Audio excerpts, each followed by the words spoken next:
صل علی محمد و آل محمد وعجل فرجهم. سورہ فاتحہ. بسم اللہ الرحمن الرحیم. الحمدللہ رب العالمین الرحمن الرحیم مالک یوم الدین. إياك نعبد وإياك نستعين اهدنا الصراط المستقيم صراط الذين أنعمت عليهم غير المغضوب عليهم ولا الضالين. بسم الله الرحمن الرحيم. قل هو الله أحد الله الصمد لم يلد ولم يولد ولم يكن له كفوا أحد. صدق الله العلي العظيم. ایک دفعہ سورہ فاتحہ اور 3 دفعہ سورہ اخلاص بانی مجلس کے تمام مرحومین جملہ مومنین اور مومنات بالخصوص شہداء غداری امام حسین علیہ السلام کے لیے. بسم اللہ الرحمن الرحیم. الحمدللہ رب العالمین الرحمن الرحیم مالک یوم الدین ایاک نعبد و ایاک نستعین اهدنا الصراط المستقیم صراط الذین انعمت علیہم غیر المغضوب علیہم ولا الضالین. بسم اللہ الرحمن الرحیم. قل هو اللہ احد اللہ الصمد لم یلد ولم یولد ولم یکن له کفوا احد. بسم اللہ الرحمن الرحیم. قل هو اللہ احد اللہ الصمد لم یلد ولم یولد ولم یکن له کفوا احد. بسم اللہ الرحمن الرحیم. قل هو الله أحد الله الصمد لم يلد ولم يولد ولم يكن له كفوا أحد. صدق الله العلي العظيم. اللهم اغفر للمؤمنين والمؤمنات والمسلمين والمسلمات الأحياء منهم والأموات. تابع بيننا وبينهم بالخيرات إنك مجيب الدعوات إنك على كل شيء قدير. صلوات اللهم صل على محمد وآل محمد وعجل فرجهم أجمعين. اعوذ باللہ من الشیطان الرجیم. بسم اللہ الرحمن الرحیم. الحمد للہ الذی لا یحصی نعماہ العادون ولا یؤدی حقہ المجتہدون الذی لیس لصفته حد محدود ولا نعت موجود ولا اجل ممدود فطر الخلائق بقدرته ونشر الریاح برحمته. الصلاة والسلام علی المہیمن علی رسوله والخاتم لأوصیائه والشافع إليه والمكين لديه والمطاع في ملكوته الأحمد من الأوصاف لأبي القاسم محمد. صلوات اللهم صل على محمد وعلى أهل بيته الطيبين الطاهرين المعصومين المظلومين سيما بقية الله في أرضه روحي وأرواح العالمين لتراب مقدمه فداه. اما بعد فقد قال الله تبارك وتعالى في القرآن المجيد والفرقان الحميد وهو قوله الحق. بسم الله الرحمن الرحيم. إنا أرسلنا نوحا إلى قومه أن أنذر قومك من قبل أن يأتيكم عذاب أليم. صلوات الله.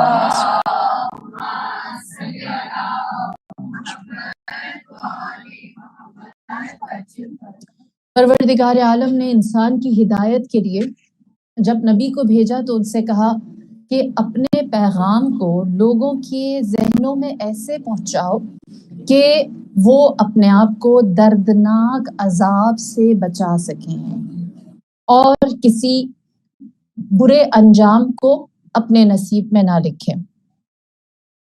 خداوند کریم نے اس کے لیے ہمیں قرآن جیسی کتاب، انبیاء جیسی ہستیاں اور پھر ائمہ طاہرین جیسے رہنما عنایت کیے. اور ہم جب کتاب اللہ کو سمجھنے کی کوشش کرتے ہیں، میں نے آپ کی خدمت میں کل ایک بات عرض کی کہ جو قرآن کا قاری ہے وہ اور جو تارک قرآن ہے، جو قرآن سے تعلق نہیں مینٹین کرتا، ان دونوں میں فرق ہے. جو قاری قرآن ہے اس کو قرآنی ویژن ملتا ہے اور وہ فیصلوں کے لیے اس کو سلوشن ملتا ہے اور آسانی ہوتی ہے، انڈیپینڈنٹ ہے. اور جو قرآن کی تلاوت نہیں کرتا، اس کا میسج نہیں لیتا، یا پھر اس کے میسج کو صرف لقلقہ زبانی کہ مجھے ایک رٹا لگانا ہے اور ایک عدد پورا کرنا ہے، وہ پھر صرف تھوڑی دیر کے لیے اپنے آپ کو بہلا سکتا ہے لیکن اپنے فیصلوں میں قرآن نہیں لا سکتا. اسی سے ہی بات کو آج آگے بڑھاؤں گی. اللہ قرآن میں ہم سے بات کرتا کیسے ہے، قرآن کی نفسیات کیسی ہے، یہ اگر ہمیں سمجھ میں آ جائے تو آپ کو لگے کہ اللہ کی ذات نے ہم سے قرآن میں جیسے ہر انڈیویژول سے الگ الگ بات کی ہے. جس طرح میں اپنے طریقے سے سمجھاؤں، ہم حرم جاتے ہیں تو ہمیں لگتا ہے کہ امام سب سے بات کر رہے ہیں میرے علاوہ، لگتا ہے سب کو چھوڑ کے صرف میرے سے ہی بات کر رہے ہیں، ہے نا، کیونکہ ہم نے ان کے ساتھ اپنا تعلق حرم میں جا کر ہمارا مضبوط ہو جاتا ہے۔ یہ احساس ہوتا ہے کہ وہ میرا حال دل جانتے ہیں، میری دعا کو سن رہے ہیں، اور دل کھول کے انسان خیال راحت سب کچھ بیان کرتا ہے۔ اسی طرح اگر آپ قرآن کے حرم میں داخل ہوں اور قرآن کے تعلیمات کو، انداز کو، نفسیات کو، خطاب کو، الفاظ کو سمجھیں تو آپ کو لگے گا جیسے اللہ نے یہ پورا قرآن میرے لیے اتارا ہے، اور وہ کس طرح سے 1 to 1 بندے کے ساتھ بات کرتا ہے، بس تم ہو اور میں ہوں، بس تمہارا وجود ہے اور میرا۔ اللہ قرآن میں کیا کہتا ہے؟ پہلی آیت، ان تنصر اللہ ینصرکم اللہ، اگر تم اللہ کی نصرت کرو گے اللہ تمہاری مدد کرے گا۔ نصرت یعنی مدد کرے گا۔ ہاں، اگر تم اللہ کے لیے اپنی ذات کو پیش کرو گے اللہ اپنی ذات کو تمہارے لیے پیش کرے گا۔ پھر خدا قرآن میں کیا کہتا ہے؟ اذکرونی اذکرکم، تم میرا ذکر کرو میں تمہارا ذکر، ادھر تم نے مجھے دیا اور میں نے فوراً ہی تمہیں دے دیا۔ ان احسنتم احسنتم لانفسکم، اگر تم نے کچھ نیکی کی تو میں اس میں سے کچھ بھی لوں گا، سارا تمہیں دے دوں گا۔ جو اچھا کیا وہ پورا کا پورا تمہارا ہو گیا۔ اور پھر اس کے بعد خدا کہتا ہے ان اللہ لا یضیع اجر المحسنین، اللہ احسان کرنے والوں، نیکی کرنے والوں کے جزا کو ضائع نہیں کرتا، وہ کبھی بھی بے فائدہ نہیں جاتا۔ پھر کبھی خدا ہم سے کہتا ہے ان تصبروا خیر لکم، تم صبر کرو دیکھو میں تمہارے ساتھ کتنا اچھا کرتا ہوں، خیر لکم، تمہارے لیے سب سے بہترین ہوگا۔ پھر وہ کبھی انسان سے کہتا ہے وَأَنْ سَعْيُهُ سَوْفَ تَرَى، میں تمہیں تمہاری جو محنت ہے، سوفا کہتے ہیں فوراً، تمہاری جو سعی ہے، کوشش ہے، وہ فوراً تمہیں دکھاؤں گا۔ پھر کبھی خداوند کریم کہتا ہے وَلَا تَزِرُ وَازِرَةٌ أُخْرَىٰ، تم پر کسی کا بوجھ نہیں ڈالا، تمہیں وہی دیا گیا ہے جتنا تم چاہتے ہو۔ اور پھر خدا کہتا ہے اوفی بعہدی اوفی بعہدکم، تم میرے وعدے کو پورا کرو، میں خدا تمہارے وعدے کو پورا کروں گا۔ 1 to 1، اگر آپ اللہ کی نصرت کریں اللہ آپ کی نصرت کرے گا، اگر آپ اللہ کی مدد کریں اللہ آپ کی مدد کرے گا۔ یہ آیت سن کے عجیب سا لگتا ہے نا کہ ہم اللہ کی مدد کریں گے، کیسے کریں گے؟ کون اللہ کی مدد کر سکتا ہے؟ لیکن وہ خدا کتنا مہربان ہے کہ اس انسان کے عمل کو اپنی مدد کنسیڈر کرتا ہے، عمل کو اپنی مدد کنسیڈر کرتا ہے۔ یہ نہیں کہتا کہ تم نے اچھا عمل کیا یا برا عمل کیا یا کیسا عمل کیا، انسان نے اخلاص سے جو عمل کیا اللہ نے اس کو اپنی مدد سمجھ لیا۔ اب میں اگر آپ سے کہوں تھوڑی دیر کے لیے ریئلسٹکلی پریکٹیکلی ٹھہر کر سوچیں، آپ اللہ کی کیا مدد کر سکتے ہیں؟ اللہ کی مدد چاہیے نہیں چاہیے؟ سب کو چاہیے نا، سب کو چاہیے، بہت چاہیے۔ اور اللہ کیا کہتا ہے؟ بس میرے ساتھ 1 to 1 ہو جاؤ، چھوڑ دو ساری چیزیں، باقی غم بھول جاؤ۔ ان تنصر اللہ ینصرکم اللہ، ڈیل ہے، تم میری مدد کرو میں تمہاری مدد کروں گا۔ ابتدا کس نے کرنی ہے؟ انسان نے، وہ مالک ہے، اتنا اس نے ہمیں دیا ہے، اتنا اس نے ہمیں نوازا ہے، اس کے بعد وہ کہتا ہے اچھا اب تم کچھ اچھا کر کے دکھاؤ میں تمہارے ساتھ کچھ اچھا کروں گا۔ آپ کیا اچھا کر سکتے ہیں اللہ کے لیے؟ ہم اس کو پریکٹیکلی سوچ رہے ہیں، ہر انسان سوچے، آپ بچے ہیں، بڑے ہیں، گھر میں ہیں، آفس میں ہیں، کچھ بھی نہیں ہے، اللہ کی مدد کیسے ہو سکتی ہے؟ اللہ کی مدد کیسے ہو سکتی ہے؟ اپنا کون سا عمل کریں گے تو اللہ کی مدد ہو جائے گی؟ آپ یہ جو فرش اعضاء پر بیٹھے ہیں نا، یہ اللہ کی مدد ہے، یہ نصرت ہے، نصرت کا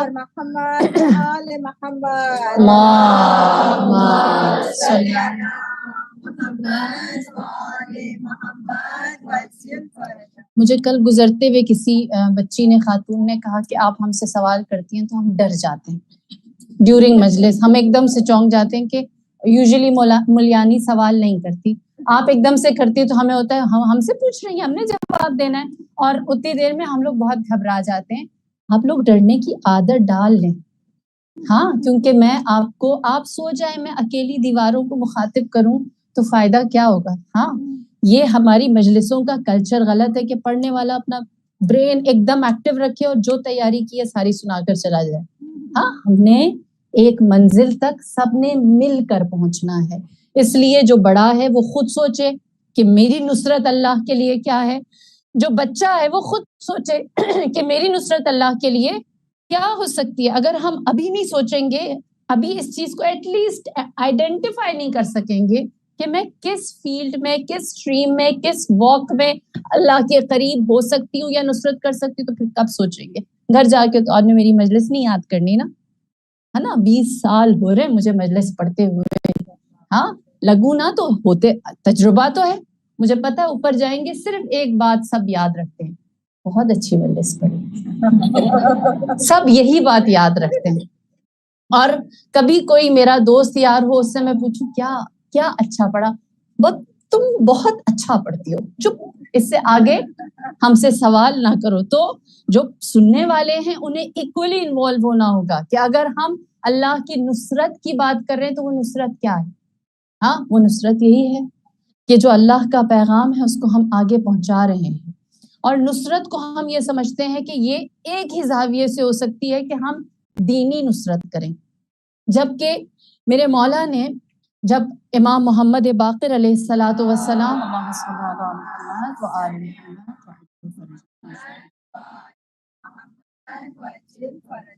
جب آپ نے باقاعدہ تشریح یا آپ کہیں کہ تبلیغات کا آغاز کیا، آپ جانتے ہیں امام محمد باقر کو نسبتاً وقت ملا تھا کیونکہ جو عباسی حکومت تھی وہ آ رہی تھی، اور جو اس سے پہلے کی حکومتیں تھیں اموی یزیدی اولاد کی وہ جا رہی تھی. ایک انریسٹ تھا پولیٹیکل.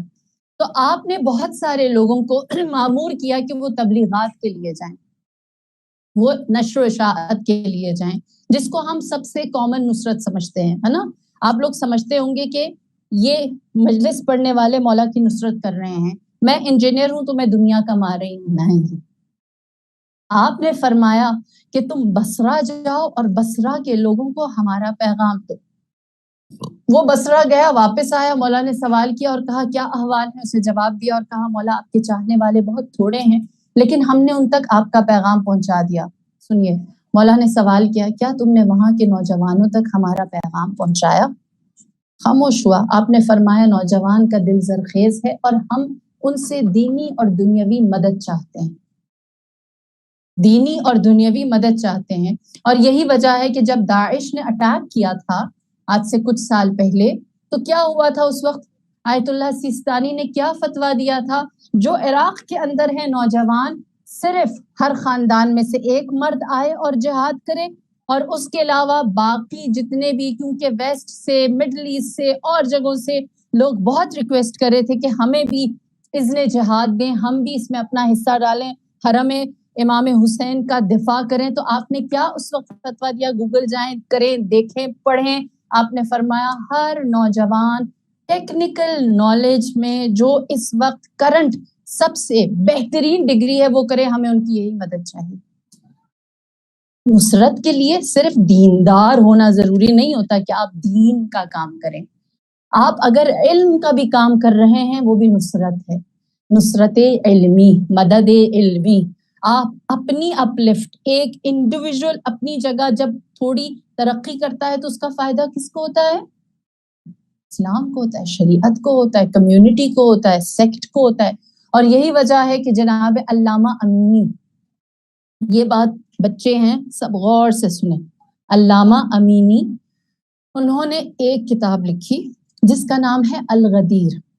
اور الغدیر ایک کتاب جو 27 to 30 اس کے والیومز جلد ہیں، ایک ہی کتاب کے مختلف والیومز، جہاں ختم ہوتی وہاں بند کر دیتے ہیں، وہیں سے بات آگے. جیسے میں روزانہ 10 مجلس پڑھ رہی لیکن بات ایک ہی. اسی طرح انہوں نے وہ الغدیر کتاب لکھی، اور اس الغدیر کتاب کے 27 to 30 والیومز لکھنے کے لیے انہوں نے 40 سال لگائے. 40 سال لگائے. آپ نجف میں رہتے تھے، کبھی بغداد گئے، کبھی سامرہ گئے، کبھی ہندوستان گئے، اور اس حد تک آپ نے ریسرچ فرمائی کہ جب آپ انڈیا سے، ہندوستان سے واپس آئے ہیں وہاں کی کتاب خانوں میں مطالعہ کر کے، اور لوگوں نے آپ سے پوچھا کہ انڈیا کا ویدر کیسا تھا، تو کہتے مجھے یاد ہی نہیں، میں تو صرف لائبریری میں رہا تھا۔ ایک لمحے کے لیے اپنا وقت ضائع نہیں کیا۔ علامہ امینی اتنے بڑے آیت اللہ کیا کرتے؟ ہر وقت پڑھتے رہتے، اپنے وقت کو انہوں نے استعمال میں لے کر آئے، اور انہوں نے ایک خدمت رکھی، اس کے علاوہ بھی ان کی بہت ساری کتابیں۔ یہ ان کی مدد ہے، یہ ان کی نصرت ہے، یہ ان کی کنٹریبیوشن ہے۔ اور پھر اس کے بعد ان کے بیٹے، وہ بھی عالم دین ہیں، وہ کہتے ہیں جب میرے بابا کا انتقال ہوا، میں ان کی قبر پر تھا، انہیں دفن کر کے کھڑا ہوا، تو میں نے کہا میرے باپ نے زندگی میں کچھ بھی نہیں کمایا، نہ کوئی گھر، نہ گاڑی، نہ کوئی ایسیٹس، نہ پراپرٹی، کچھ بھی نہیں کمایا، صرف پڑھنے پڑھانے کا کام کیا اور دنیا سے خالی ہاتھ چلے گئے۔ کیا پتا آخرت کیسی ہے، آخرت بھی حاصل، دنیا تو نہیں ملی، نہیں معلوم آخرت ان کی کیسی ہے۔ کہتے ہیں میرے دل میں خیال آیا، رات کو میں سویا، میں نے خواب میں دیکھا حوض کوثر ہے، اور اس سے سیراب ہونے کے لیے ایک لمبی قطار، ایک کیو بنی ہوئی ہے جس میں مختلف لوگ ہیں، میرے بابا بھی اس لائن میں ہیں، وہ بھی اپنے انتظار میں ہیں، اور ساقی کوثر ہاتھ میں ایک گولڈن کوزہ لے کر سب کو سیراب کر رہے ہیں۔ لیکن کچھ لوگ ایسے ہیں جن کو واپس بھیجا جا رہا ہے، جن کے دل میں حب علی نہیں ہے۔ آپ ساری منزلیں طے کر لیں، بغض علی ہوگا، حوض کوثر کہاں پر ہے؟ بالکل جنت کے دروازے پر۔ محشر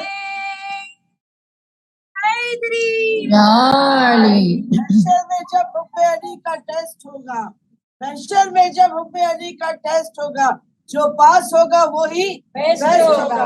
علی کے در کا فقیر بھی وہاں چیف گیسٹ ہوگا، علی کے در کا فقیر بھی وہاں چیف گیسٹ ہوگا، اور جو دل میں رکھتا ہے بغض علی، وہ 1 2 3 کے ساتھ ارسٹ ہوگا۔ نعرہ یا علی،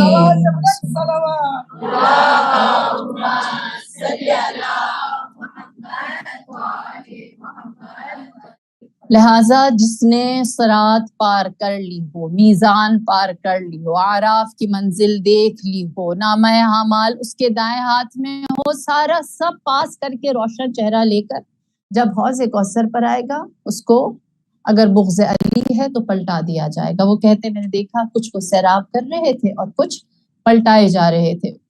میں نے دعا کی کہ میرے بابا کو بھی حوض کوثر سے سیراب کیا جائے، اور جب میرے بابا علامہ امینی کی باری آئی تو مولا نے کوزہ زمین پہ رکھ دیا، اپنی آستینوں کو چڑھایا، اور اپنے ہاتھوں سے حوض کوثر کے پانی کو اپنے ہاتھوں میں کوزے کی شکل میں لیا اور فرمایا اے امینی، تم نے دنیا میں میرے چہرے کو روشن کیا، میں آخرت میں تمہارے چہرے کو روشن کروں گا۔ آپ کا مطالعہ، آپ کا پڑھنا، آپ کا اچھا اسٹوڈنٹ ہونا، آپ کا اچھا شاگرد ہونا معمولی بات نہیں ہے، یہ بہت بڑی خدمت ہے۔ آپ اچھا پڑھتے ہیں، اچھا کرتے ہیں اور اپنا مقام بناتے ہیں، مولا کو یہ لوگ پسند ہیں، اس طرح کے افراد۔ لہٰذا ہر انسان اپنی فیلڈ میں جو کر رہا ہے وہ نصرت ہے، اور خدا اس کی نصرت کا بدل اسے دنیا میں بھی دیتا ہے اور آخرت میں بھی دیتا ہے۔ دوسرا اللہ کی جانب سے وعدہ اور ایک خدا کی طرف سے پکار، اذکرونی، میرا ذکر کرو، میں تمہارا ذکر کروں گا۔ ہم اللہ کا ذکر کریں، بہت بہت اس کے شایان شان ہے، اللہ ہمارا ذکر کیسے کرے؟ ہم ہیں کیا؟ ہماری ہستی کیا ہے؟ ہمارا وجود کیا ہے؟ لہٰذا اس بات کو سمجھنے کے لیے کہ ہم اللہ کا ذکر کریں تو وہ ہمارا کرے گا، کیسے ہو سکتا ہے؟ دیکھیے، ہم جب ذکر کی بات کرتے ہیں تو ذکر کا مطلب ہمارے ہاں کیا ہوتا ہے؟ تیز تیز، ہے نا؟ یہ تیز تیز پڑھ لیں، ذکر ہو رہا ہے، وہ گٹلیاں ساری ختم ہو جائیں، ذکر ہو رہا ہے۔ ہم بہت کچھ پڑھ لیں، ذکر ہو رہا ہے۔ ذکر کے معنی ہے یاد کرنا، ذکر کے اندر زبان انوالو ہی نہیں ہے، ذکر کے اندر کوئی کلمہ، کوئی سٹیٹمنٹ، کوئی عبارت آتی ہی نہیں ہے، ذکر کا مطلب ہے یاد رکھنا، اور کب یاد رکھنا اس کو سمجھنا ضروری ہے۔ ہم لوگوں نے ایک لطف اور ایک مزہ چکھا ہے، وہ ہے نیکی کا۔ جب نیکی کرتے ہیں تو ایک سکون دل کو آتا ہے نا، ہاں، جو لوگ کبھی کبھی کرتے ہیں انہیں زیادہ سکون آتا ہے، جو ہر روز کرتے ہیں انہیں سکون کی عادت ہوتی ہے، ہاں۔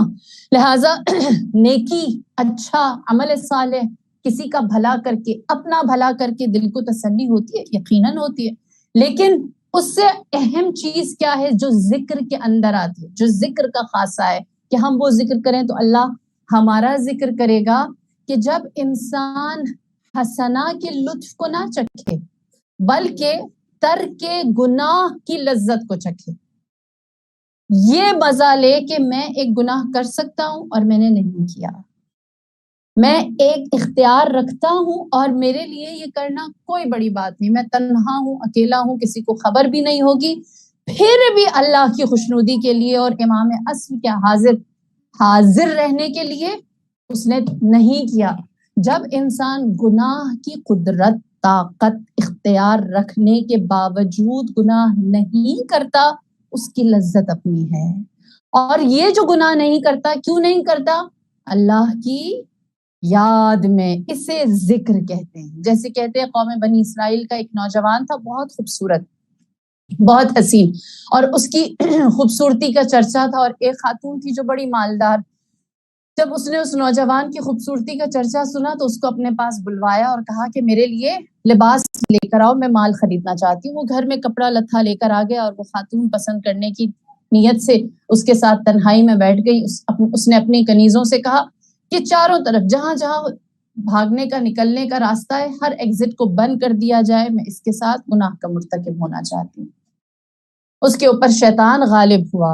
اس خاتون نے جب تنہائی کو حتمی کر لیا، یقین ہو گیا اسے اب کوئی بھی نہیں ہے، تو اس نے اس نوجوان کو پیغام دیا اور کہا کہ میں نے اس نیت سے اس تنہائی کو مینج کیا ہے۔ اس نے جب یہ سنا، دیکھیے ترک لذت گناہ کیا ہے، اس نے جب یہ سنا کہ یہ مجھے گناہ کی طرف راغب کرنا چاہتی ہے، تو اس نے دیکھ لیا راستہ تو کوئی یہاں سے نکلنے کا ہے نہیں، چاروں طرف پہرا ہے، لہٰذا اس نے کہا مجھے تھوڑی سی دیر دو، میں بس ٹوائلٹ سے ہو کر آتا ہوں۔ لہٰذا وہ ٹوائلٹ کے اندر گیا اور وہاں جو گندگی تھی، جو نجاست تھی، وہ اس نے اپنے بدن پر مل لی، پوری طرح سے اپنے آپ کو بدبودار کر لیا، اور پھر آ کر سامنے کھڑا ہوا اور کہا اب جو تم کرنا چاہتی ہو کرو۔ وہ حیران ہوئی اور کہنے لگی کہ تم نے اتنی بدبو اور اتنا گندا عمل، کہنے لگا کہ یہی اس عمل کا باطن ہے، جس گناہ کی جانب تم لے کر جا رہی ہو، اس کا باطن یہی ہے، یہ اندر سے ایسا ہے، اس کی بو کو تم نہیں سن سکتی، اس کی گندگی کو تم نہیں دیکھ سکتی، لیکن اصلاً یہی اس کی حقیقت ہے۔ اس نے کہا میری نظروں سے دور ہو جاؤ۔ لہٰذا جس نے لذت ترک گناہ کو چکھ لیا، وہ دنیا کی بدبو کو بھی گوارا کرتا ہے۔ وہ جانتا ہے کہ ابھی میں اپنے جسم پر نجاست لگاؤں، وہ بہت تھوڑی گندگی ہے نسبت اس گناہ کے کہ جس سے میں ہمیشہ کی کثافت کو اپنے ذمے لے لوں۔ یہ یاد خدا ہے۔ اس لیے اللہ کو یاد کریں کہ ہم جو گناہ کرنے کی طاقت رکھتے ہیں اس سے اپنے آپ کو بچائیں۔ اللہ کی یاد اس لیے نہیں ہے، یہ بات یاد رکھیں، اللہ کی یاد، ذکر اس لیے نہیں ہوتا کہ ہم اپنی حاجت کو لے لیں، ہم اپنی ضرورت کو لے لیں۔ ہاں، ذکر اس وقت ہوتا ہے جب ہم اللہ کی یاد سے اپنے آپ کو گناہوں سے نکالنا چاہتے ہیں۔ اور پھر خدا ہمارا ذکر کیسے کرتا ہے؟ یہ میں نے کہا نا کہ یہاں ہم اللہ کا ذکر کریں گے، ادھر اللہ ہمارا ذکر کرے گا۔ کس طرح؟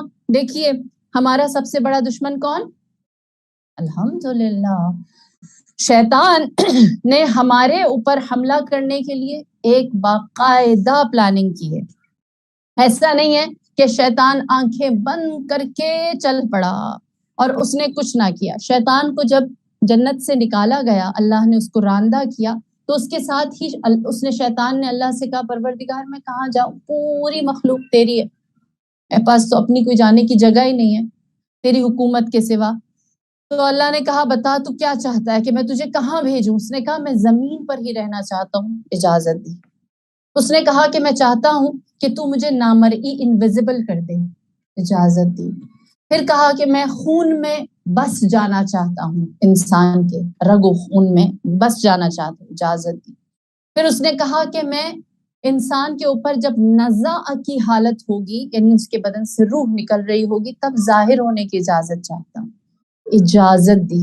اس نے کہا کہ تو اپنے نبیوں پر کتاب نازل کرے گا، میرے پاس کوئی کتاب ہی نہیں ہے، مجھے جادو کی تعلیم دے، اجازت دی۔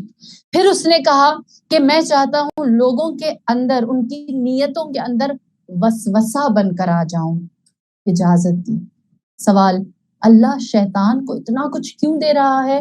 کیونکہ اس نے جو 70,000 سال عبادت کی تھی، اس کی جزا دنیا میں لے لو۔ انما نملی لہم لیزدادوا اثما، اس لیے اللہ ان کی رسی دراز کرتا ہے تاکہ وہ گناہ بھی زیادہ کر لیں، تو وہ خدا کے سرکش ہیں۔ لہٰذا جب یہ سب کچھ دے دیا تو شیطان پوری تیاری کے ساتھ اترا ہے، آپ کا کھلا دشمن۔ اور اس نے پھر کیا اسٹریٹجی اپنائی؟ اس نے کہا میں انسان کے اوپر رائٹ سائڈ سے، سیدھے ہاتھ سے حملہ کروں گا۔ کیسے کرے گا حملہ؟ نیکی کرنا مشکل ہو جائے گا، جو نیکی ہے وہ نہیں کر سکے گا، حسنہ دشوار ہو جائے گا، کسی سے ہاتھ ملانا جو ناراض ہے مشکل، صدقہ دینا مشکل ہو جائے گا، وضو کرنا مشکل ہو جائے گا۔ لہٰذا نیکی، عمل حسنہ، بھلائی کرنا شیطان مشکل کر دیتا ہے۔ کس وقت یہ کام سب سے زیادہ کرتا ہے شیطان؟ نماز فجر کے وقت۔ ہاں، شیطان اس وقت جانتا ہے کہ یہ لمحہ ہے کہ میں نے رائٹ سائڈ سے آنا۔ پھر اس کے بعد وہ لیفٹ سائڈ سے حملہ کرتا ہے، اور وہ حملہ کیسے ہوتا ہے کہ جو انسان گناہ کرتا ہے اس کے لیے آسان ہو جاتا ہے، ہاں، ذکر کو فراموشی میں ڈال دیتا ہے، ذکر کو بھلاتا ہے کہ یاد ہی نہ کرو، زبان پہ نہیں، انٹینشنز میں اللہ نکالو۔ تمہارے لیے گناہ تمہارا حق ہے، گناہ آسان ہے، گناہ لذت ہے، گناہ تمہارے لیے بریک ہے، تمہاری روح کی غذا ہے، اور بہت ساری چیزیں کہ اس کا مقصد کیا ہے؟ ذکر نہ ہو، بھول جاؤ کہ کوئی معبود بھی ہے۔ تمہارے انٹینشنز میں کیا ہو کہ ایٹ دا مومنٹ میں کیا چاہتی ہوں، یہ خاموش انٹینشنز، نیت کے اندر اللہ فراموشی، اور لیفٹ سائڈ سے اٹیک اور گناہ آسان۔ یہ وہ جگہ ہے جہاں پر انسان کو ذکر کی ضرورت ہے۔ ساتھ ساتھ یہ حدیث بھی مکمل کر لوں۔ پھر شیطان سامنے سے حملہ کرتا ہے، سامنے سے حملہ کرتا ہے، اس کا مطلب کیا ہوتا ہے؟ انسان اپنی ساری چیزوں کو مٹیریلسٹکلی دیکھتا ہے، کیونکہ وہ سمجھتا ہے دنیا ہی ہے آگے، اور تو کچھ بھی نہیں۔ اس نے جو حاصل کرنا ہے وہ دنیا کرنا ہے۔ کیا لالچی کا پیٹ بھرتا ہے؟ کیا حریص کا پیٹ بھرتا ہے؟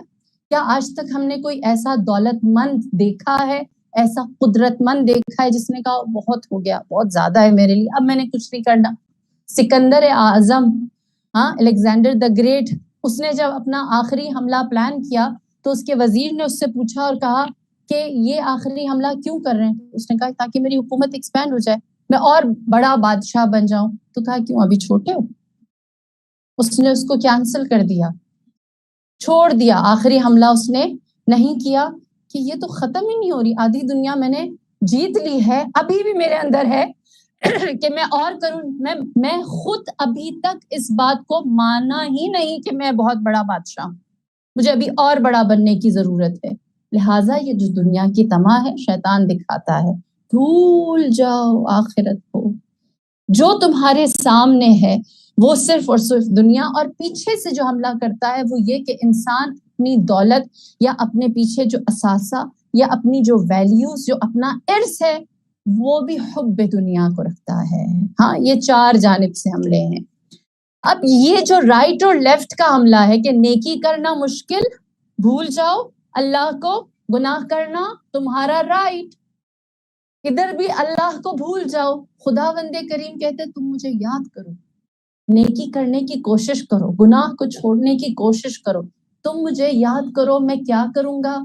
حدیث ہے، حدیث قدسی ہے، اللہ کہتا ہے 4 جانب سے شیطان حملہ آور ہوتا ہے، اور میں نے اوپر کا، صعود کا اور جھکنے کا راستہ کھلا رکھا ہے، جو دعا کا ہے، جو رابطے کا ہے، اور جو خضوع، انکساری اور ہمبل ہونے کا ہے، سجدے کا راستہ ہے۔ تم مجھے یاد کرو، میں تمہیں یاد کروں گا۔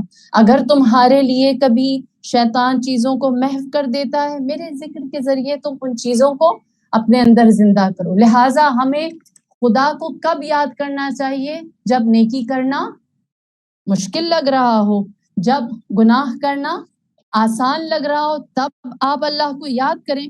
پھر دیکھیں اللہ کس طرح سے ہماری چیزوں کو آسان اور سہل کرنا شروع کر دیتا ہے۔ اور اس کے بعد پروردگار عالم، کیا خوب آیت ہے! اگر اس آیت کو آپ تلاش کر کے لکھ کر اپنے گھر میں لگا لیں، آپ کے بہت سارے اخلاقی مسائل حل ہوں گے۔ قرآن کیا کتاب ہے! ہماری زندگی کا کوئی ایسپیکٹ ایسا نہیں ہے جو قرآن ایڈریس نہ کرتا ہو۔ ان اللہ لا یضیع اجر المحسنین، اللہ احسان کرنے والوں کی جزا کو ضائع نہیں کرتا۔ تم بھی ضائع نہ کرو، اللہ بہترین حفاظت کرنے والا ہے، تم بھی اپنا عمل کر کے اس کی حفاظت کرو۔ انسان کے مطلب کیا ہے؟ بھول جانے والا، نسیان سے ہے نا، بھول جانے والا۔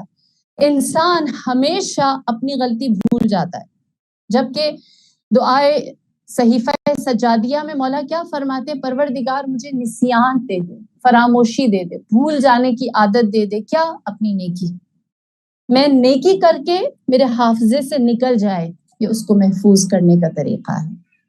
ہم جب احسان کرتے ہیں، نیکی کرتے ہیں، تو خدا کہتا ہے کہ اس کے بعد اس کے اجر کو تم ضائع نہ کرو۔ اللہ ضائع نہیں کرے گا، اللہ کبھی بھی اس کو ہدر میں جانے نہیں دے گا۔ یہی وجہ ہے کہ خداوند کریم ہم سے کہتا ہے میں تمہارے اجر کا، تمہاری نیکی کا، تمہارے ثواب کا محافظ ہوں، حفاظت کرنے والا ہوں۔ آپ کی نیکی آپ بھول سکتے ہیں، لیکن اللہ نہیں بھول سکتا۔ ہم لوگ اخلاقی برائیوں میں کیوں مبتلا ہوتے ہیں؟ ہم غیبت کیوں کرتے ہیں؟ ہم بہتان کیوں لگاتے ہیں؟ ہم تہمت کیوں لگاتے ہیں؟ ہم حسد کیوں کرتے ہیں؟ ہم چغل خوری کیوں کرتے ہیں؟ یہ زبان کی ساری چیزیں آپ جانتے ہیں۔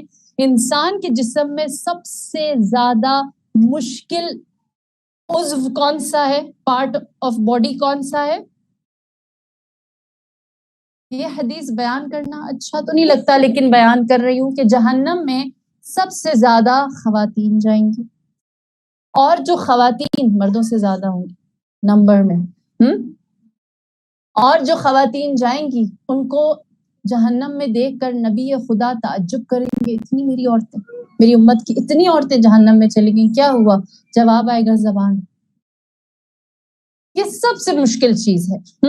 اسی لیے خدا سب سے بڑی ڈھارس دیتا ہے کہ یہ میرے ساتھ تمہارا معاملہ ہے، چھوڑ دو دنیا کو، یہ 1 to 1 چل رہا ہے، اس میں کوئی دوسرا انوالو نہیں ہے۔ ان اللہ لا یضیع، اللہ ضائع نہیں کرے گا، اللہ ضائع نہیں کرے گا۔ میں نے اسی لیے کہا فریم کر کے لگائیں اس کو، مجھے ہیلپ کرتی ہے یہ آیت۔ بہت دفعہ ایسا ہوتا ہے کہ ہمارا تو کام ہی زبان چلانا ہے تو جواب دیں، لیکن اللہ لا یضیع اجر المحسنین، اپنے اجر کی حفاظت خدا کے پاس محفوظ ہے، وہاں کوئی نہیں پہنچے گا، اس ریکارڈ میں کوئی وائرس نہیں آئے گا، وہ یقیناً رہنے والا ہے۔ اور میں جس کے پاس ایکسس ہے اس ریکارڈ کا، کہیں میں ہی اس کو اپنی زبان سے وہ نہ کر لوں۔ ہم سے خطا کیا ہوتی ہے؟ ہم سے خطا یہ ہوتی ہے کہ ہم یہ سمجھتے ہیں ہم نے جو کیا وہ کس نے دیکھا، کسی کو کیا خبر؟ ایسا ہی ہے یا میں اکیلی ایسا سوچتی ہوں؟ سب سوچتے ہیں؟ ہم ہمیشہ سوچتے ہیں جو اچھا کیا وہ ہم نے کیا، XYZ نے جو برا کیا وہ کسی کو پتہ ہی نہیں چلا۔ اب حضرت شیطان کیا ہے؟ عدو مبین. حضرت شیطان ہم سے کیا کہتا ہے؟ اخ بیچاری، اس کو تمہارے بارے میں کسی کچھ نہیں پتا. ماں کو بتا سکتی ہو، خالہ کو بتا سکتی ہو، باجی کو بتا سکتی ہو، بیسٹ فرینڈ کو بتا سکتی ہو، نیبر میں جو رہتی ہے وہ خاتون جو تمہیں بہت انڈرسٹینڈ کرتی ہے، آلموسٹ اس کی زندگی کے چیلنجز بھی تمہارے جیسے ہیں، اس کو بتا سکتی ہو. تھوڑا ہم اسے کیا کہتے ہیں؟ وینٹ کرنا، ہے نا، کہ تھوڑا سانس لے لو، تھوڑا سا نکال دو. ہم یہ کیوں کرتے ہیں؟ ہم یہ کیوں کرتے ہیں؟ ہم یہ سمجھتے ہیں کسی کو خبر نہیں ہے، ہم اپنے آپ کو اکیلا سمجھتے ہیں. جبکہ امیر کائنات نہج البلاغہ میں فرماتے ہیں اگر تم اپنے لیے ہر لمحے کے لیے، ہر لہجے کے لیے کوئی بہترین کمپینین شپ چاہتے ہو تو کرام الکاتبین کافی ہیں. تمہیں کسی اور گواہ کی ضرورت نہیں ہے جو کہے کہ کیا ہے کیا نہیں ہے، کیا سچ ہے کیا جھوٹ ہے. کرام الکاتبین کافی ہیں. اور کرام الکاتبین کیا کرتے ہیں؟ سارا ریکارڈ مینٹین کرتے ہیں. ایسا نہیں کسی کو خبر نہیں، ایسا نہیں کسی کو پتا نہیں. اللہ نے ہر وقت، ہر لمحہ، ہر ساعت کے لیے انہیں مقرر کر رکھا ہے. جیسے ہی انسان پیدا ہوتا ہے، یہ بھی روایت بیچ میں سناتی چلوں، جب انسان پیدا ہوتا ہے تو اس کے ساتھ 2 فرشتے پیدا ہوتے ہیں. ایسا ہی ہے نا، جس نے لکھنا ہوتا ہے وہ ہماری جتنی ہی عمر کرتے ہیں. اور اس کے ساتھ ہی جب انسان پیدا ہوتا ہے تو ایک شیطان بھی پیدا ہوتا ہے، اور وہ اس شیطان کو ہمارے ساتھ لگا دیتا ہے. ہاں، لہٰذا یہ جو عمل ہے کہ کرام الکاتبین ہر وقت موجود ہیں، اس کے طفیل، اس احساس کو جان کر آپ کیا کر سکتے ہیں؟ زبان کو روک سکتے. اللہ کہتا ہے میں ضائع نہیں کروں گا. دوسرا جس کے پاس ایکسس ہے وہ تم ہو، تم بھی ضائع نہ کرو. ان اللہ لا یضیع اجر المحسنین، اللہ احسان کرنے والوں کی جزا کو کبھی بھی ضائع نہیں کرتا. یہ خداوند کریم کہتا ہے تم زبان سنبھالو، میرے پاس چیزیں محفوظ ہیں اور کسی کا عمل دخل نہیں ہے. اخلاقیات، زبان کے تمام تر اعمال، جو کچھ بھی ہم کرتے ہیں، ہم ماؤں کی ایک بری عادت یہ ہوتی ہے، ہم خود یہ کر کر کے سمجھ میں آئی ہے کہ بچوں کو اگر کوئی آداب بھی سکھاتے ہیں، کچھ ایٹیکیٹس بھی سکھاتے ہیں، یا پھر معاشرت کرنا، سوشلائزنگ سکھاتے ہیں، تو اس وقت ہم بچوں سے کیا کہتے ہیں؟ دادی کو سلام کرو، دادی خوش ہو جائیں گی. ایسا ہی ہے نا؟ پھپھی کا ہاتھ چومو، وہ بہت خوش ہوگی. ہاں، کیوں؟ ہم کیا سکھا رہے ہوتے ہیں؟ دادی کو اور پھپھو کو خوش کرو. ایسا ہے یا نہیں؟ بچے کے ذہن میں کیا بیٹھتا ہے؟ اخلاق. ہمارے ساتھ بھی یہی ہوا ہے. اخلاق اس لیے ہے کہ اس وجود کو خوش کیا جائے، وہ چاہے ساس ہے، چاہے دیورانی جٹھانی ہے، چاہے اپنی ماں کیوں نہ.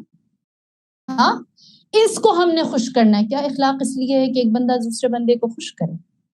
اخلاق اس لیے ہے کہ ہم اپنے اجر کو اللہ کے پاس محفوظ رکھیں، ہم اپنے اجر کو اللہ کے پاس محفوظ رکھیں. اسی لیے صلہ رحمی کو اللہ نے نماز کے بعد، اپنی بندگی کے بعد سب سے بڑی عبادت قرار دیا ہے، اور سب سے بابرکت عبادت، جس کے اندر خیر و برکت ہے. جو چاہتا ہے کہ اس کی زندگی میں معجزے ہوں، معجزے، کرامات ہوں، کرامات، اور وہ دیکھے کہ اتنے ونڈرز ہو رہے، نہ جانے خدا میرے اوپر کیوں برسات کرے، وہ صلہ رحمی کرے. صلہ رحمی کیسے ہو سکتی ہے؟ سلام اس لیے نہیں کرنا کہ یہ خوش ہو جائے، سلام اس لیے کرنا ہے کہ اللہ خوش ہو جائے. جواب آئے نہ آئے، میرا اجر اللہ کے پاس محفوظ ہے. ان اللہ لا یضیع اجر المحسنین. لہٰذا اخلاقیات کا جو ہمارا پیرامیٹر ہے، جو ہم نے اس کا ایک سٹینڈرڈ سیٹ کیا ہوا ہے، وہ ہم ایک دوسرے کو خوش کرنے کے لیے نہیں ہے، وہ اس لیے ہے کہ ہم اللہ کو خوش کر سکیں. اور جب ہم یہاں آ جائیں گے کہ اللہ کی خوشی کے لیے کریں گے، پھر کوئی بے شک ہمارے سلام کا جواب نہ دے، ہمارے اندر یہ کریج ہوگی کہ اگلے دن پھر جب ملیں گے پھر سلام کر سکیں گے. پھر جواب نہیں آئے گا تو یہ اب 1 to 1 اللہ کے ساتھ میرا جو بھی میری جزا ہے اسے محفوظ رکھنا، اور امام کی دعا بھول جاؤ، نیکی کر کے بھول جاؤ، فراموش. ہم انسان ہیں، خدایا مجھے نسیان دے دے، میں اپنی ہی نیکی کو بھول جاؤں اور دوسرے کی غلطی کو بھول جاؤں. لہٰذا اسی لیے خدا کہتا ہے تمہارا معاملہ میرے ساتھ، ان اللہ لا یضیع اجر المحسنین. اور پھر اس کے بعد اگلی آیت ان تصبروا خیر لکم، سبحان اللہ، اگر تم صبر کرو گے، خیر لکم کو ہم اپنی جو رائج زبان ہے اس میں کہیں تو خدا کہہ رہا ہے دیکھو میں تمہارے ساتھ کتنا اچھا کرتا ہوں، خیر لکم، تمہارے لیے خیر ہے، بہترین ہے۔ خیر اس لیے میں اس کو اتنے کیا کہوں کہ تاکید کے ساتھ کہہ رہی ہوں، اتنے انسسٹ کے ساتھ کہ دیکھو میں تمہارے ساتھ کیوں کتنا اچھا کرتا ہوں، کیونکہ اللہ نے اہل البیت کو خیر قرار دیا ہے۔ وہ کیسے خیر ہیں، وہ کس طرح خیرت اللہ ہیں، خیر المخلوق ہیں، خیر البشر ہیں، ان سے بہتر خیر کوئی نہیں ہے۔ اور اگر اللہ کہتا ہے صبر کے مقابلے میں تمہیں خیر دے رہا ہوں تو اس کا مطلب کیا ہے کہ وہاں سے جو جواب آنے والا ہے میرے صبر کا وہ میرے عمل سے بہت بڑا ہے، بہت بڑا ہے۔ یہ اللہ کا وعدہ ان اللہ مع الصابرین، اللہ صبر کرنے والوں کے ساتھ ہے، الگ ہی نہیں ہے۔ وہ تو پہلے ہی ہماری پارٹی میں اگر صبر کر رہے ہیں، پہلے ہی صبر کرنے والوں کی پارٹی میں آ کر خداوند کریم نے خود کو شامل کر دیا، جو بے صبرا ہے وہ چلا جائے میں صابر کے پاس ہوں، جو اسراف کرنے والا ہے وہ چلا جائے میں صابر کے ساتھ ہوں، جو کچھ بھی کرنے والا ہے وہ چلا جائے ان اللہ مع الصابرین۔ آپ دیکھیں ان اللہ مع قرآن میں بہت کم استعمال ہوا، اور جب ہوا تو صبر کرنے والوں کے لیے استعمال ہوا۔ اور اس صبر کا کمال کیا ہے، اس کا کمال کیا ہے؟ دیکھیے بہت دفعہ ایسا ہوتا ہے کہ ہم پیئر پریشر فیس کرتے ہیں، ایسا ہے یا نہیں؟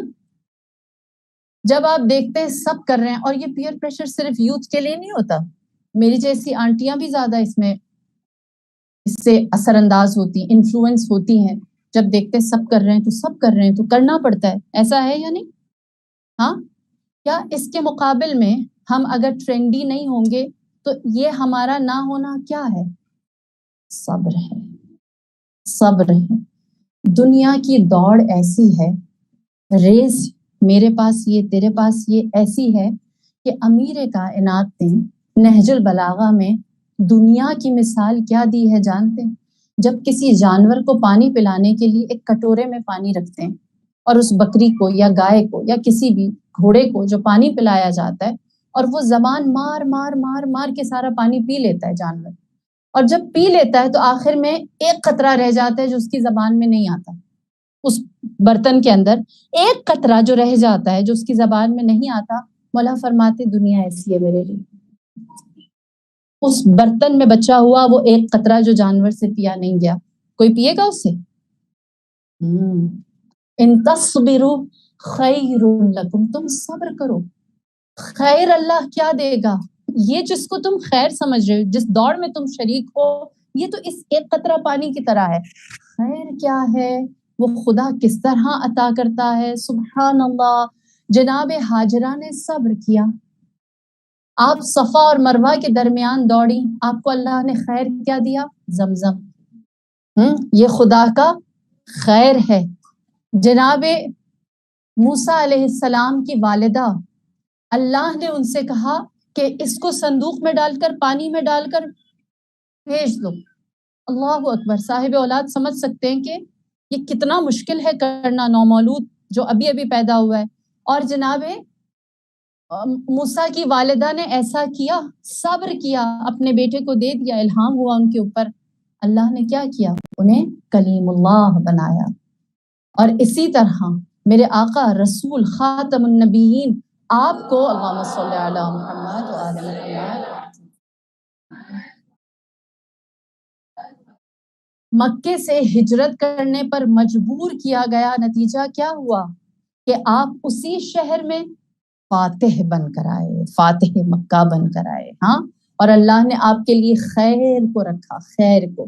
لہٰذا جو صبر ہے وہ ہمیشہ آڈز میں سے گزر کے آتا ہے۔ ایسا نہیں ہے کہ آپ کہیں کہ میں ساری دنیا کے سارے معیارات پر ہر جگہ فکس ہوتا رہوں، ہر جگہ ایک دم بہترین لگتا رہوں اور خدا مجھے خیر بھی دیتا رہے، محال ہے۔ خدا کہتا ہے تم صبر کرو، چاہے وہ اخلاقیات میں ہو، چاہے وہ معاملات میں ہو، چاہے وہ عبادات میں ہو، چاہے وہ افکار میں، فکری نظریاتی لحاظ سے ہو، جو بھی کیوں نہ ہو، تم اپنے مقام کو جب صبر میں رکھو گے تو یقینی سی بات ہے خداوند کریم تمہارے لیے خیر کو مہیا کرے گا، خیر خدا کو مہیا کرے گا۔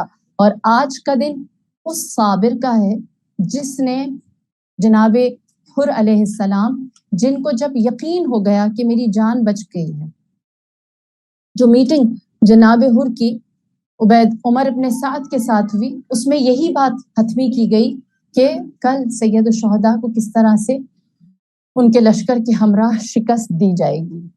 آپ جانتے ہیں جناب حر لشکر یزید میں سے تھے اور وہ جری بہادر سپاہ سالار تھے کہ جن کے بارے میں یہ کہا جاتا ہے کہ عبید اللہ ابن زیاد اور عمر ابن سعد نے کہا اگر امام حسین کا سامنا سب سے پہلے حر سے ہو تو عین ممکن ہے کہ حر وہیں پر ہی امام حسین کو ناکام کرتے۔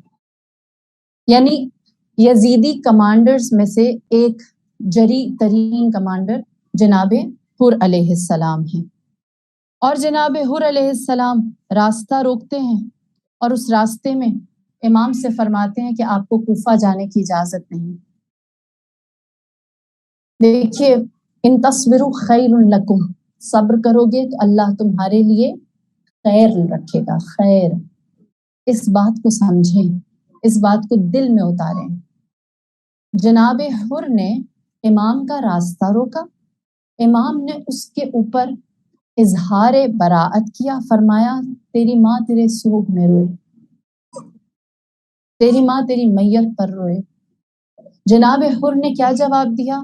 میں آپ کو ایسا نہیں کہہ سکتا، اس کا ویسا ہی جواب نہیں دے سکتا کیونکہ آپ کی ماں فاطمہ زہرا ہے۔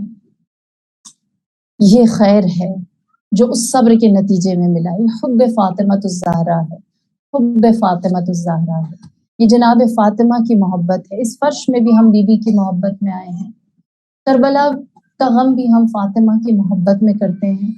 عزاداروں کبھی نہ بھولنا، جس نے جناب فاطمہ سلام اللہ علیہا سے عشق کیا، آپ کا حق ادا کیا، آپ کی معرفت کو حاصل کیا، وہ کتنا بڑا گناہگار کیوں نہ ہو، بی بی نے اسے دنیا و آخرت میں سر بلند کیا۔ یہاں تک کہ 9 محرم کی رات کو جناب حر اس خیمے سے باہر آئے اور آپ فرمانے لگے واللہ مجھے یقین نہیں آتا مسلمان امام حسین کے ساتھ جنگ کریں گے۔ عمر ابن سعد سے آپ نے پوچھا کیا واقعی میں تھے فرزند رسول کو شہید کر دے گا؟ تو اس نے جواب دیا اور کہا کل دیکھنا یہاں سر تن سے جدا ہوں گے اور بازو وجود سے الگ ہوں گے، یہاں خون کی نہریں بہیں گی۔ پہلی دفعہ تاریخ کہتی ہے، پہلی دفعہ سب نے جناب حر کی پیشانی پر خوف کا پسینہ دیکھا۔ بیٹا سمجھ گیا، کہنے لگا بابا جان کیا ماجرا ہے؟ آپ نے جواب دیا، فرمایا کہ میں اپنے آپ کو جنت اور جہنم کے درمیان دیکھ رہا ہوں۔ بیٹے نے کہا پھر کس کا انتخاب کریں گے؟ فرمایا یقیناً جنت کا انتخاب کروں گا۔ بیٹے نے کہا پھر ہمیں تنہا چھوڑ کر نہ جائیے، ہم بھی آپ کے ساتھ اپنے لیے بہترین مقام کا انتخاب یعنی جنت کا انتخاب کریں گے۔ باپ اور بیٹے کی گفتگو کو غلام نے سنا، وہ بھی آیا اور کہنے لگا اگر آپ اس فوز عظیم پر جا رہے ہیں تو مجھے اس جہنم میں چھوڑ کر نہ جائیے، میں بھی آپ لوگوں کے ساتھ آنا چاہتا ہوں۔ 3 افراد دیکھیے، جب انہیں یقین ہوا کہ یہاں زندگی ہے وہاں موت ہے، یہاں پانی ہے وہاں پیاس ہے، یہاں پر آسائش ہے وہاں تکلیف ہے، لیکن یہاں جہنم ہے وہاں جنت ہے۔ ان تصبروا خیر لکم، ان تمام آسائشوں پر اپنی جان مال عزت آبرو ہر چیز کے اوپر صبر کیا اور امام کے ساتھ ملحق ہوئے تو کس طرح؟ اپنی سپر کو الٹا دی، جس کا مقصد یہ ہوتا ہے کہ ہم حملہ کرنے نہیں آئے۔ اپنے ہاتھ میں سفید علم لیا، جس کا مطلب یہ ہوتا ہے کہ کوئی ہماری جانب سے بھی حملے کا تصور نہ کرے گی۔ امن اور آشتی کی بات ہے۔ جناب حر اپنے غلام اور فرزند کے ساتھ جب امام کی خدمت تک پہنچے ہیں تو آپ نے امام سے ایک سوال کیا، کہا یا مولا حلی توبہ، اے میرے آقا کیا میرے لیے توبہ ہے؟ کیا مجھے معافی مل سکتی ہے؟ کیا میرے لیے بخشش ہے؟ دیکھیے نام حر ہے جو امام سے توبہ کے طلبگار ہیں، لیکن کردار ہمارا ہے، وہ حر کردار آج ہمارا ہے کہ ہم بھی امام کے سامنے یہ سوال رکھیں مولا ہم بھی پلٹنا چاہتے ہیں، ہم بھی واپس آنا چاہتے ہیں، ہم بھی آپ سے طلب مغفرت چاہتے ہیں، کیا ہمارے لیے توبہ ہے؟ اللہ کو توبہ کرنے والا کتنا پسند ہے۔ میرے مولا نے فرمایا ان اللہ یغفر الذنوب جمیعا، خدا انسان کے تمام گناہوں کو اگر وہ خالصتاً توبہ کرنے والا ہو اسے قبول کر لیتا ہے، اللہ قبول کرتا ہے۔ فرمایا اللہ نے تمہاری توبہ کو قبول کیا، تو میرا مہمان ہے، تیرا آقا تجھ سے شرمندہ ہے کہ تیرے سامنے مہمان نوازی کے لیے رکھنے کچھ بھی نہیں۔ جناب حر نے جب یہ سنا تو کہا مولا مجھے شرمندہ نہ کیجیے، میں ہی وہ گناہگار ہوں جس کی وجہ سے آج آپ لوگ اس مقام پر ہیں۔ میں نے آپ کا راستہ روکا تھا، میں نے بچوں کے دل لرزائے تھے، میں نے ان پر پانی بند کیا تھا، آج یہ التش کی صدائیں میری وجہ سے آ رہی ہیں، آج لب پیاسے میری وجہ سے، مولا میں آپ کا بڑا گناہگار ہوں۔ مولا نے فرمایا تو تائب ہے، توبہ کرنے والا ہے، جب کوئی پلٹ کر آ جاتا ہے تو ہم اس کے ساتھ لطیف و مہربان ہو جاتے ہیں۔ میں کہوں گی مولا ہم بھی پلٹنا چاہتے ہیں، ہم بھی آنا چاہتے ہیں، ہمیں بھی آپ اپنے خاص عزاداروں میں، اپنے محبوں میں، ثابت قدم رہنے والوں میں قرار دیں۔ لہٰذا جناب حر نے سب سے پہلے اپنے غلام کو میدان کی جانب بھیجا۔ جب میدان سے غلام کی میت آئی تو آپ نے اپنے فرزند اپنے بیٹے سے کہا اب تم اپنی جان کو حسین پر نثار کرو۔ جناب حر بڑے فخر سے اپنے بیٹے کی جنگ کو دیکھتے رہے۔ ایک مقام ایسا آیا جہاں پر ان کے بیٹے پر ایسا وار ہوا کہ وہ گھوڑے سے زمین پر گرنے لگا۔ جب زمین پر آنے لگا تو بیٹے نے آخری سلام کیا، علیک منی، السلام علیکم منی یا ابا عبداللہ یا ابن رسول اللہ۔ جب جناب حر نے دیکھا کہ بیٹا گھوڑے سے زمین پر آ گیا، اب شہادت کا وقت ہے، اپنی جگہ سے کھڑے ہوئے، اپنی کمر کو کسا، اپنے ہاتھ میں تلوار کو حمائل کیا۔ میرے مولا نے جب دیکھا کہ حر میدان میں جانے کی تیاری کر رہے ہیں، آپ آگے بڑھے اور فرمایا اے حر، کبھی بھی بوڑھا باپ جوان بیٹے کی لاش اٹھانے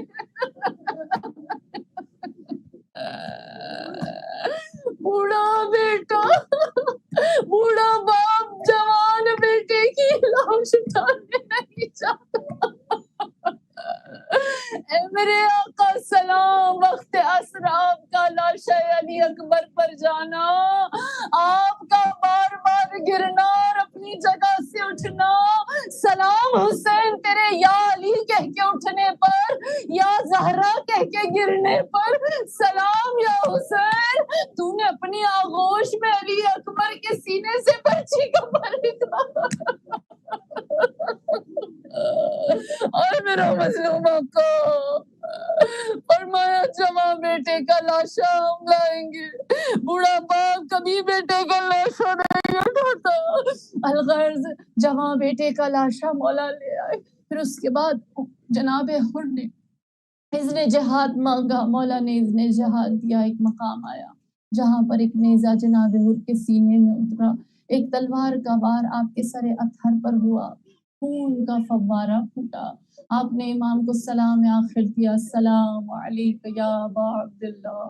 امام نے جب دیکھا آپ کا توبہ کرنے والا اس دنیا سے جا رہا ہے، آپ کا مہمان اس دنیا سے جا رہا ہے، آپ جناب حر کی بالین پر پہنچے، ان کے سر کو اپنی آغوش میں رکھا، خون تھا جو زخموں سے بہتا چلا جاتا تھا۔ میرے مولا نے اپنی کمر سے ایک رومال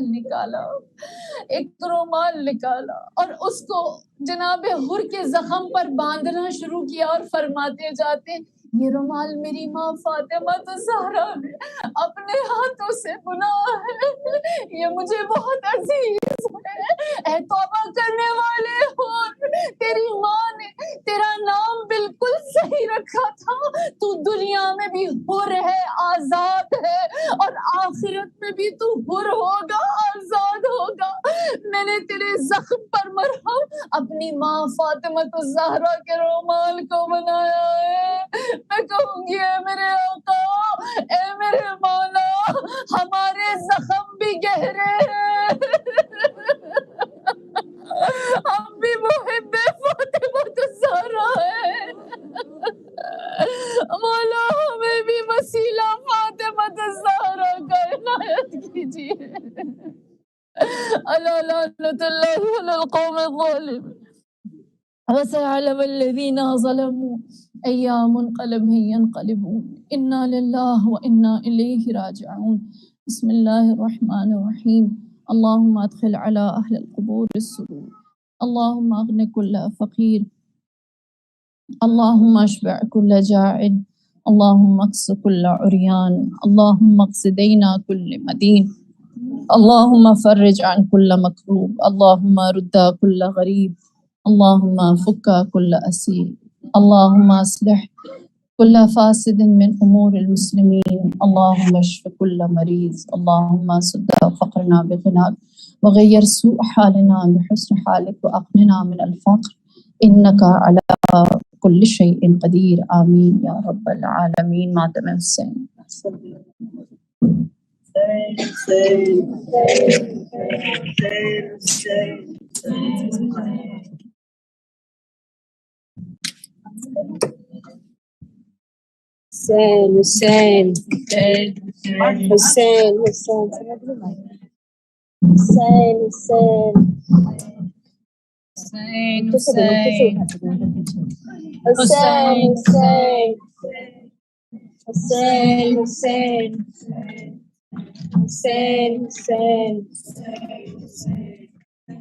باوفا یا باس باوفا یا باس باوفا غازی میرے باوفا غازی میرے باوفا یا باس باوفا یا باس سلام غازی سلام غازی وفا کا تو ہے امام غازی سلام غازی سلام غازی وفا کا تو ہے امام غازی سلام غازی سلام غازی وفا کا تو ہے امام غازی سلام غازی سلام غازی وفا کا تو ہے امام غازی جگہ جگہ ہے علم گواہی دلوں پہ تیری ہے بادشاہی جگہ جگہ ہے علم گواہی دلوں پہ تیری ہے بادشاہی لبوں پہ تیرا ہے نام غازی وفا کا تو ہے امام غازی سلام غازی سلام غازی وفا کا تو ہے امام غازی تیرے علم کا ہے ہم پہ سایہ علم پہ سایہ ہے پنجتن کا تیرے علم کا ہے ہم پہ سایہ علم پہ سایہ ہے پنجتن کا بلند تیرا مقام غازی وفا کا تو ہے امام غازی سلام غازی سلام غازی وفا کا تو ہے امام غازی علم کا جب سے ہوا ہے سایہ زمین پر وہ بلا پہ مولا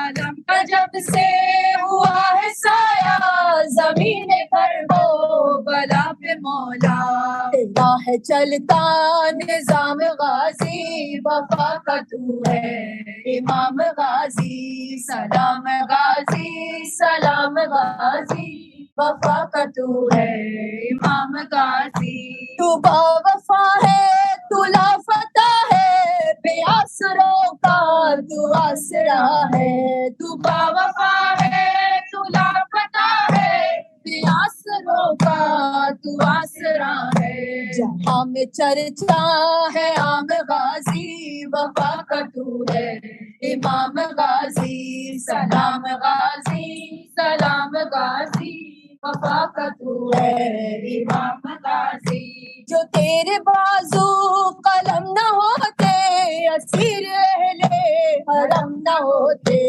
جو تیرے بازو قلم نہ ہوتے اسیر اہل حرم نہ ہوتے نہ جاتی زینب یوں شام غازی وفا کا تو ہے امام غازی سلام غازی سلام غازی